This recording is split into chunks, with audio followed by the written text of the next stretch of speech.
Nang matanggap ng resibo ang sumbong ni Edgar, nagsagawa ng paunang surveillance ang aming grupo sa itinuturong lugar. Pagdating sa kalyeng tinutukoy niya, natatambakan ng basura ang mga hose ng tubig. Sa patuloy pang pag-obserba ng resibo sa lugar, makikita rin ang pagtagas ng tubig mula sa isang metro at hose. Sa labas ng mga bahay na sa unang tingin ay walang metro o kontador ng tubig sa harapan, komportabling nakapaglalaba, nakakaligo, nakakahugas ng mga pinggan at nakakapaglinis ng motor ang mga residente. Wow! So blessed naman ng mga yarn! Nagbabayad ka tapos ganyan nangyayari. Diba? Nakakasakit ng kalooban talaga. Dapat matigil na yun para hindi kami maghihirap sa tubig. Para maaksyonan ang reklamo ni Edgar, nitong March 11, sinadya ng resibo ang tanggapan ng Maynilad na siyang water service concessionaire sa lugar. Nang ipakita namin ang mga resibo ng aming pagmanman, kinumpirma nilang hindi nila linya at mga tubo ang nakatiwangwang sa komunidad. In the past days, nag-leak detect na kami and nakita namin na may mga areas na po pwedeng pinanggagalingan ng leaks. May identified manholes ng drainage na tinignan natin for leaks. Sa sumunod na araw, March 12, inikutan ng mga kawani ng Maynilad ang manhole kung saan nanggagaling ang koneksyon ng kanilang tubig. Pag-angat nila sa nasira ng takip ng manhole, tumambad ang hindi na mabilang ng mga koneksyon ng tubo at hose sa ilalim nito. Pagsilip natin sa loob, may mga nakita tayong connections na illegal na nakakabit sa aming linya. Kaya naman, March 13, naganda na ang Maynilad para sa isasagawang on-site operation. Nakipag-ugnayan din sila sa Philippine National Police para sa assistance sa lugar.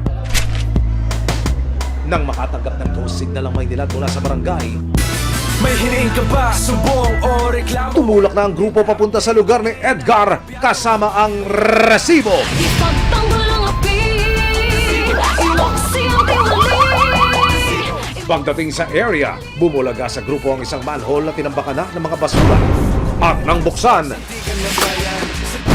4 na illegal na koneksyon sa kanilang main pipe ang nabisto ng Maynilad.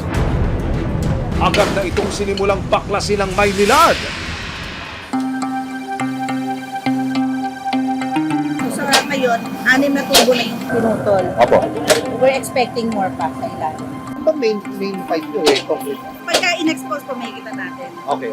Makikita pala namin. Yung mga kulay itim na yan, illegal connection na ho yan. Yes, sir. So yan, dire-diretso ho yung tuba papasok sa kanila. Yes.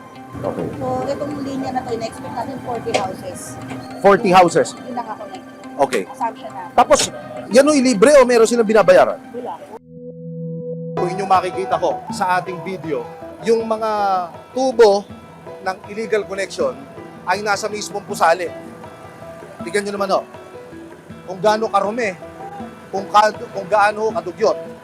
So ang kanila hong binabanggit, malaki ang posibilidad na pumasok din ito sa tubo, diretso doon sa mga bahay na gumagamit. Kapag po, mga substandard yung connection natin, maaari po kasing pumasok sa linya ng mga customer at kung dun sila kumukuha ng tubig at mainom po natin, posible po magkaroon po ng mga water airborne diseases. Yes, yung makagamit ng tubig na galing sa mga substandard connection. Ano ba balita kagawad? Lumapit sila sa barangay namin para magpaalam po sila. Kaso po, wala po yung punong barangay namin. Wala po akong jurisdiction na i-allow po yan hanggat wala po yung punong barangay. Council lang po ako yun. Isa lang po ako sa magagawa. Paano yung kagawad? Kaya nga po pwede naman puro schedule, sir. Kailangan naman po ng respeto sa punong barangay. Dahil wala ang punong barangay, sinubukan ko siyang tawagan para hingin ang kanyang panig. Binigay po sa atin yung numero ni Chairman Rodison Simbyong. Tatawagan po natin siya para personal na makuna ng panig dito ho sa sinasagawang operasyon ng Maynilad. Nagre-ring. Hindi siya sumasagot. So, text ko muna para alam niya na ako po yung tumatawag. Ang mga residenteng nakikinabang sa mga illegal na koneksyon, hindi napigilang umapila ngayong mawawala na sila ng tubig. Ano masasabi niyo? Nag-operate ang Maynilad? Pinagpuputol ho yung linya ng tubig. Kawawa naman po kami magsasamin. Sa gitna ng patuloy na pag-alis ng Maynilad sa mga pipe at tubo, tila hindi na nagugustuhan ng ilang kawani ng barangay ang nangyayari. Walang permiso. Hindi ginawa namin yun. Sir, Sandali muna, wala ka pang authority magganyan. Sana raw kinonsulta muna sa kanila ang gagawing pagtanggal sa mga linya. Bigyan mo lang ako. Dahil dito, nagkasundo ang Maynilad at barangay officials na mag-usap muna sa barangay hall para magpalamig ng mga ulo. Nang mahimasmasan at mapaliwanagan, ipinagpatuloy na ng Maynilad ang pagtanggal sa mga illegal na koneksyon sa dalawang manhole. Pasensya na po kasama. Nabigla lang po si Kagawad. Tama po yun eh.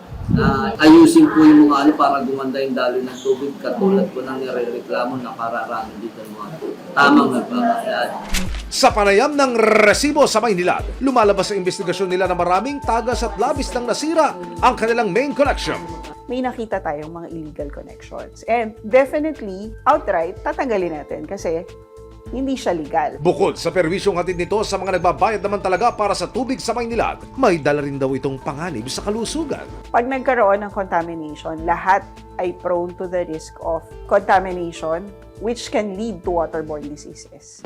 Dagdag pa ng Maynilad, bawal na bawal sa batas ang pagkabit ng anumang koneksyon sa kanilang linya. Meron tayong batas sa water pilferage, anti-illegal. That is RA 8041 na kung saan may karampatang penalty o parusa yung mga mahuhuling nag-illegal connection. Maraming klase ng illegality sa water pilferage. And isa na dyan is unauthorized connection to our mainline. Unang-una, may monetary penalties yan. Pangalawa, meron ding parusang maaring pagkakakulong doon sa mga nag-illegal magkabit. Pansamantalang itinigil ng Maynilad ang leak diagnosis and repair sa nasabing barangay. Kung informal settlers ito, we need to check yung status ng area to determine if we can provide individual water connections for the residents or we can offer just a public faucet or communal faucet na doon sila lahat po pwedeng kumuha ng supply. Kailangan lang nilang makipag-cooperate sa amin and mai-provide yung mga requirements needed para ma-irregular natin yung kanilang connection sa Maynila. Inabisuhan ng resibo si Edgar na malapit nang magkaroon ng sapat na daloy ng tubig sa kanyang bahay.